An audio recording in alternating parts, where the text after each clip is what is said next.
Bienvenue une fois de plus dans l'émission de Bissoya. Racheter les temps car les jours sont mauvais. Mais dans un an, il y a une solution. Comme il a abandonné, c'est que ceux qui n'ont pas de non. Prends courage.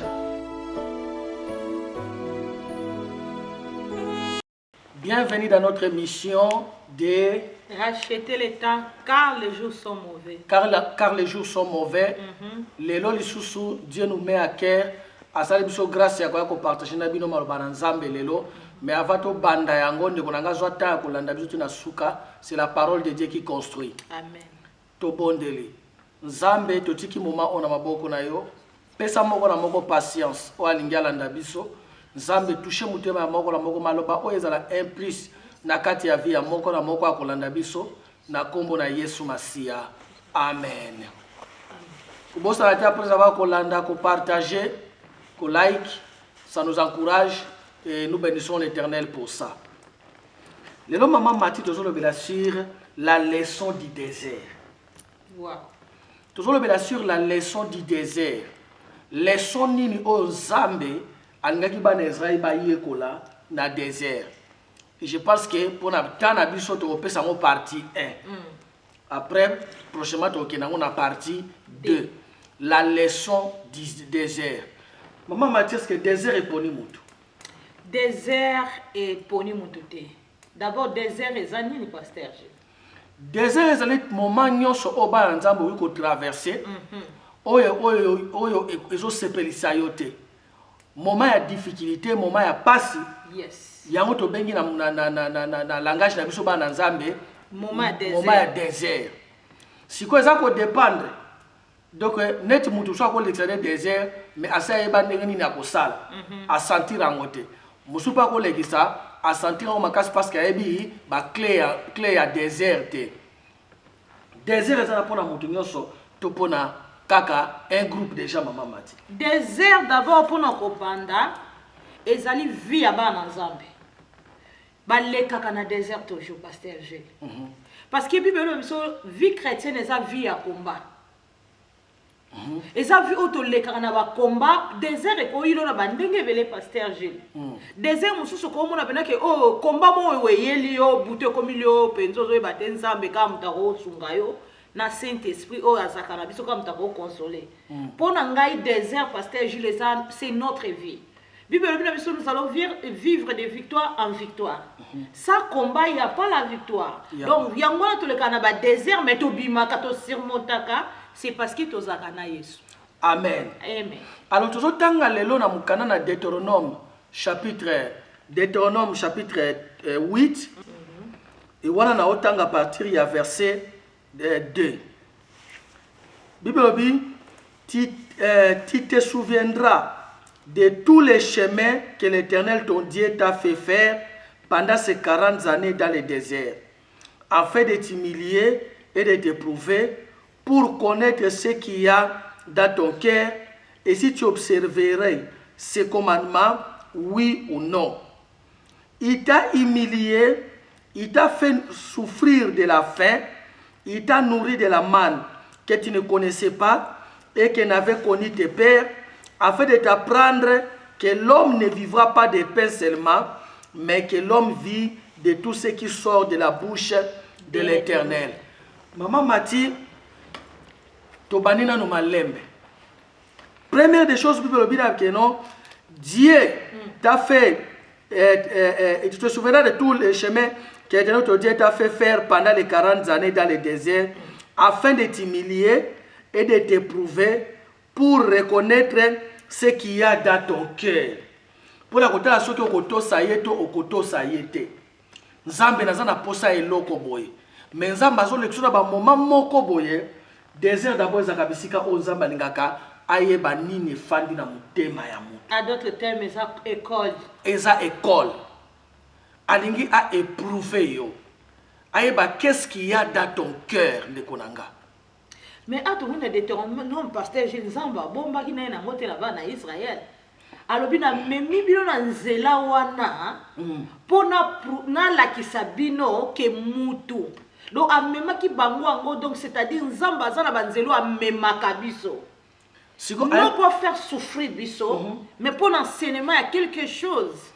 siko awa ekoloba bango na Deutéronome wana basi babimi na désert bangi bakota la terre promise alobi na nzamba lekisaki bino na désert po ahumilier bino parce que mutema bango ezaki bakota terre promise nzamba bino il faut na lekisa bango na désert na suka langa lobi alekisaki bango na désert nyonso wana po kaka alakisa bango leso moko kaka abi juste pour vous apprendre que l'homme ne vivra pas de pain seulement. 40 ans, pasteur Gilles. 40 ans na désert, maman. Pour na leçon moko kaka. Pour ça na posa to comprendre que mbuto ako vivre kaka na lipate. Mutu mso akolo ba depuis na bande ko senge loko. Depuis na bande ko luka loko. C'est vrai monsieur ko za l'attaque ya ennemi. Monsieur ko za la tana ne ko kite, monsieur ko za la formation ya nzambe. Formation ya nzambe. Nzambe azui bango 40 ans na désert. D'abord bib azali na posa a éprouver bango. Ayeba nini eza na kati ya motema na ye.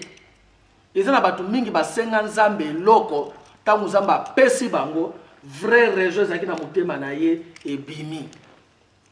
C'est parce qu'il a qui nzambe na posa kara wana ile nzambe pona bonzambe na eti pona quelque chose, pasteur. Soki nzamba pesi yo okosala nini? That's the question. Soki nzamba pesi yo okosala nini? Eza na batu msusu tangu nzamba pesi ye ndeko nanga nde tangu Yesu koyo atiki nzambe. Mais awa nzamba lobi, Bible lobi, nzamba emilie bango. Alekisi bango na désert. Soko lingi désert na yo eumela te. Sala noki o comprendre loko moko que l'homme ne vit pas de pain seulement. Parce que pasteur Gilles dira ya tamba zala ki nango ba na Israël la kat na désert. Biso to ko mona ka ba umila ki bo pona ni. Mais parce que ba ndoko soit ta ko comprendre pour ça na nzambe te pona bango.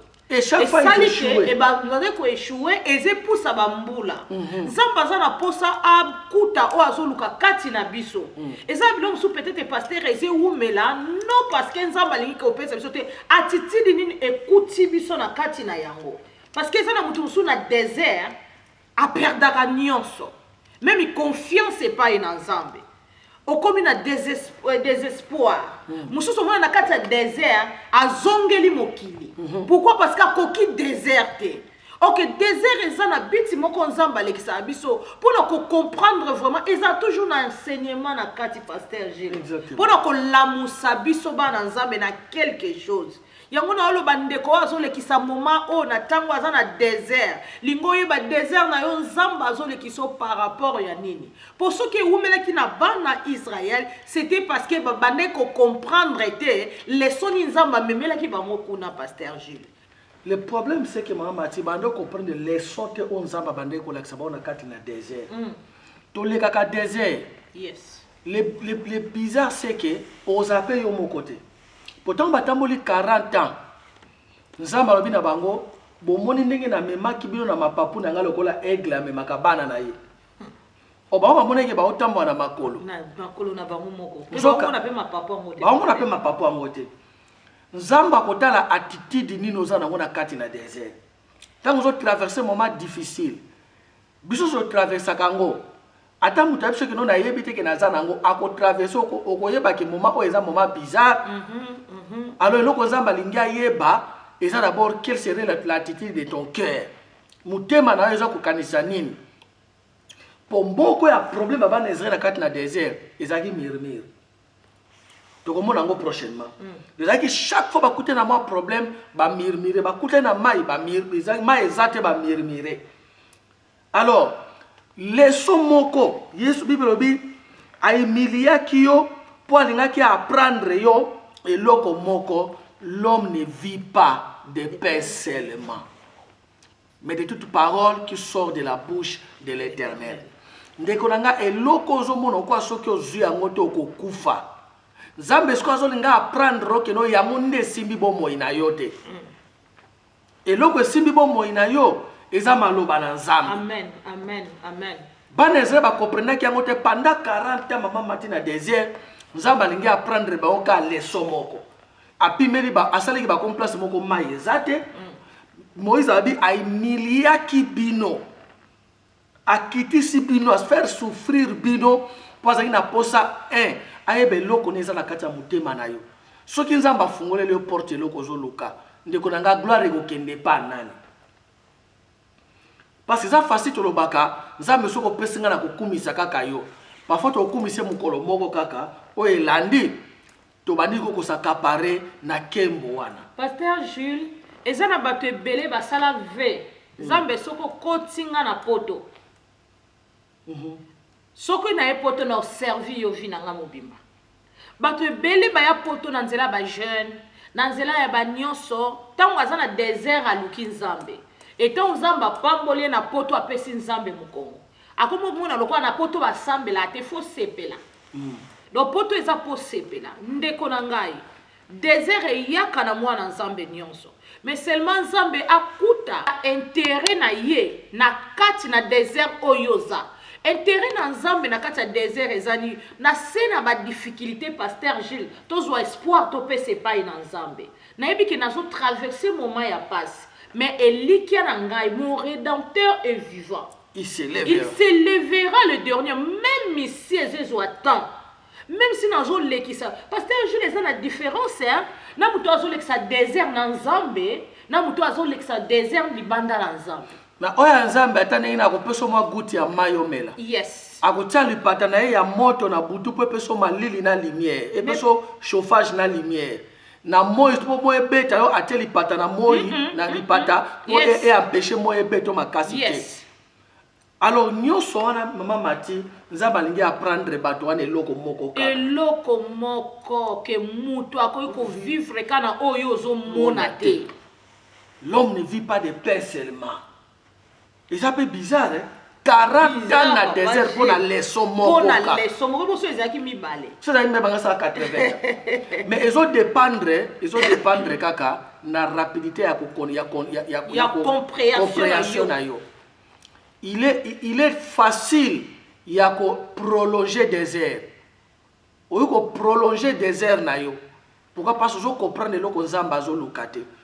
Ezaka pona ko musuza bazaka la poso sabano banzambe na tiko so maboko na yo na rendre gloire epai na yo. Aza poso litete. Bina komi na suka nzambe na tiki yo tambusanga. Na tiki yo tambusanga, reçoit la gloire. Nazwa yango te yo zaka nzambe otikala kanza. Yo ndo za na valeur ko leke loko nazoluka. Yes. Nzamba za na poto koma na point wana. Alobi nyonso alekisaki bango na kati na désert. Désert esilaka et bandaka pe silaka. Mais seulement distance oyo bango basalaki pendant 40 ans. Eza même distance oyo Yesu na Marie basalaka na Joseph to bakimaka na Jésus na Égypte. Balongwe Israël bake Égypte. Basala 40 ans te. Basala 40. Oyo Yesu mo akufa na 40 ans, akufa na 33 ans. C'est basalaka pe une semaine na kokende, une semaine na kozonga. Ko bango bazalaki ebele, peut-être banga sala 6 mois to 8 mois to ina na nzela. Mais c'est pas 40 ans. Et l'autre ça bango 40 ans parce que ba comprena kité que ça va faire comprendre bango que non bo ça la confiance na maloba na ngai.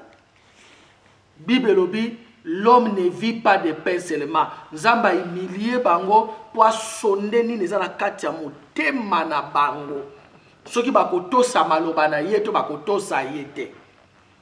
Juste pour leur apprendre que l'homme ne vit pas de pain seulement. Ni yango ezo lelisa yo. Yango de vina yo te nzamba lingi ava olele loko wana lingana no maloba na ye koleka. Amen.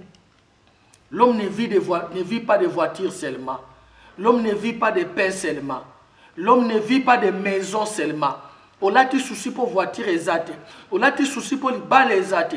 Olati souci pour loko moko ezo simbate, ozo moloko baninga bake batiki yo. Menzamba linga ebiso loko moko ndeko nanga yango nde vina yo te. Eloko simbi vina yo ya biso bana nzambe eza oyo nzambe alobi. L'homme ne vit pas de pain seulement, mais de toute parole qui sort de la bouche de Dieu. Yango na ezaki leçon bazwa ki na désert. Yango kaka pendant 40 ans. Wow. Pendant 40 ans.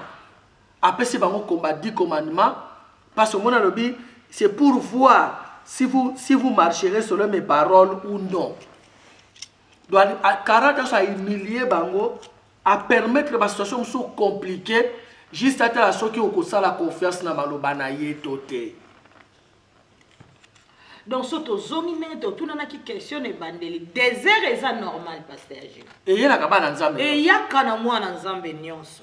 Mais eloko nzambe azoluka attirer na kati na biso na nzela na désert eza quelle est l'attitude oyo zwaka na kati na désert par rapport na nzambe. Est-ce que okosala confiance na maloba na nzambe to osala confiance na eloko oyo zoluka? Parce que le problème na bango ezaki bakota ka terre promise. Donc ba otala kaka intérêt na bango la terre promise. Mais bazo baté nzamba lingini na ce désert pour na biso. Qu'est-ce que Dieu m'apprend? Ok, ça va nous apprendre bango sa parole pour leur montrer que l'homme ne vit pas de pain seulement mais de toute parole qui sort de la bouche de Dieu. Yamoni Moïse a dit à sonder bino, à humilier bino. Juste pour la qui s'appelle attention que beaucoup de ça malobanaye to beaucoup de ça te parce que n'a qu'à apprendre bango que l'homme ne vit pas de pain seulement yo au matériel comme vie na yo soko za na ngoto mono ko vivre te mais nzamba lingo ye ko la lelo ndeko nanga que vie na biso to tiande confiance na maloba na nzambe. Amen, amen, amen. To tia confiance na maloba na nzambe. C'est la parole de Dieu. La Bible dit que non, l'homme ne vit que de la parole de Dieu. L'homme ne vit pas de pain seulement. Donc on a lipa. Lipa, tout ça a besoin de lipa. Tout ça a besoin de mais maloba na nzambe ndeza likolo liboso ya nyonso. Comment ça comprendre qu'est-ce que Dieu veut m'apprendre? Pour ça la 40 ans na kati na désert. Il y a un moment dans Matthieu chapitre 4 à partir verset 3 à 4. Au moment diable akolinga a utiliser ka loko eza ko loko ezo betisa ka mutema na yo po akota. Mais oui pasteur, je l'ai bibiso mala. Moi ça la vend biso. Ayebi ngokili bi koleka biso. Koleka biso. Bible bi na Matthieu chapitre 4 verset 3 à 4. Tangu diable alandi Yesu na désert. Bébé après avoir jeûné pendant 40 jours et 40 nuits, il y a Yesu qui disait qu'il y a 40 jours et 40 bango 40 ans. 40 ans. Bible Jésus a y fait. Tant que Yesu a yoki nzala, mbala moko ba diable a rapidité a utilisé kaka besoin ya Yesu. Parce que diable kolinga utiliser besoin na pour torturer yo. Ko baza na posa eloko boy, na ko bana ko sala na ko bundisa ngo penza po ai mona ka passe. Ce qui a sala ki on a Yesu. Mais tant qu'on comprend que non eloko ngo zo le eloko te malo bana nzambe ndeza plus important pour na yo akokine. Bible bi abaluke pa Yesu lobi na ye, si tu es le fils de Dieu, balola lipa libanga ekoma lipa. Yesu abisenga na yebi leso ya désert. Yesu abi na yebi leso ya désert. Abaluki mamoko abisa abi il est écrit l'homme ne vit pas de pain seulement mais de toute parole qui sort de la bouche de Dieu. Pour y ayeba ki leso ya désert. Avec ce qui est plus important par dans le désert, ils ont loko na olukate. Eza maloba na nzambe.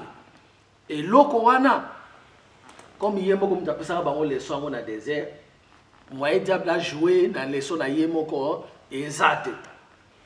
Si tu es le fils de Dieu, ce qu'il soit baka leçon ote anga ba prouva ka satana te. Yo de présenter de maloba na nzambe. Amen. Parce que comme aka faible na maloba na nzambe. Kaka na maloba na nzambe. Kaka na maloba na nzambe. Alobi, si tu es le fils de Dieu, baola lipe comme libanga. Yesu pas qu'on soit libanga, baola plutôt libanga comme lipa. Aka qu'on soit libanga, baloli yango lipe. Il avait la capacité. Yeah. Mais ce que ça qui a ngaka to sa satana, lipe est comme plus important pour naie que la parole de Dieu. Et là que ça plus important de konanga, eza maloba na nzambe. C'est la parole de Dieu. Quand so umisi na kati na désert, tu na kati na problème to ko lokali kambwana, si seulement tu comprends la parole de Dieu par rapport na eloko zoluka. Na zoluka mbongo na ubongo de nzambe nzamba opesa na posa montabo e. Zwa oza na ngo ya mokie, spesa dim, semer. O comprendre maloba na nzambe par rapport na kawana. Plus ozo comprendre te, plus désert eza ko umela. Monsieur zaka eloko ko semete, monsieur za attitude. Zaba za na posa oza na esengo. Aza poso kumisa ye o rendre gloire epai na ye ndenge bible bi na biso na circonstance nyonso to rendre gloire et pas in Nzambe. Ou bien tellement ba déclaration malgré on a omona na yebi Nzamba otika ngate. Déclaration. Au terme ba déclaration que Nzamba zananga, Nzamba kotika ngata tiki ngate. Dieu est avec moi. Bien-aimé, soko sali ndengwana. Naebi que ça passe. Mais longue za biso. Amen, amen. Nous appartenons à Jésus-Christ. Amen, amen. Nous abana Nzambe, Amen. Nzamba kotika yote. Amen. Désir salama pour muto banda, pe muto suka nanga. Ils parfois ça m'a bomba comme mystère na désert tant to clôturer semaine prochaine to lobelango. Donc Nzamba lingi yo, Nzamba linginga, salama kaso kopelo ko Nzamba lingi te ya yo. Bango alingaka te ya bango kake loko moko, yango pazo te ya biso kake loko moko. L'homme ne vit pas de chaussures seulement. L'homme ne vit pas de vestes seulement. L'homme ne vit pas de voitures seulement. L'homme ne vit pas de mariage seulement. L'homme ne vit pas de pain seulement, mais de toute parole qui sort de la bouche de l'Éternel. Yo onano yamba yesute, message principal. Mokile ki na suka. Ça la prière aprenga. Seigneur Jésus, na pesifi nange pana yo. Limbi sanga nanga moko na kokite. Yaka na vinanga zala Seigneur pe sauveur nanga. Tika na bonde la pendant quelques secondes etikali na kombo na Yesu Masia na segi makasi pona ndeko na nganyo so traverser na désert. Nzambe fungola emiso comprendre leçon ni ngio pesa yi. Bango bazaki na leçon comprendre maloba na Nzambe tibiso pe lelo mais muso ekozala eloko mususu. Désert muso ekozala Nzamba ngio la kisaye humilité. Et tant qu'azolinga ko s'humilier te désert pe zo umela. Nzambe muso zo apprendre patience. Et de moko na moko ça dépend na désert aza ko traverser. Telemisa epesa makasi na kombo na Yesu Masia. Amen. Amen. Nzamba pambola yo. God bless you, our camera girl, Divine Kalufando. Tout le monde à la prochaine occasion. God bless you. God bless. Bye. Bye bye.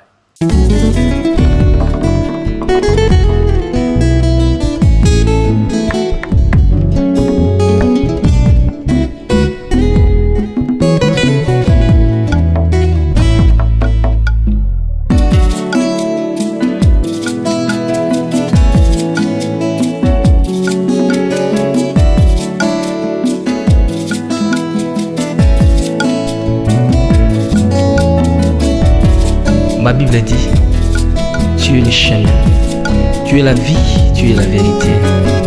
Nanyo alanda yo abunga nzela azali te. Yango ngai nalobi nakolanda nzela mosusu te. Nakolanda kaka nzela na yo Yesu.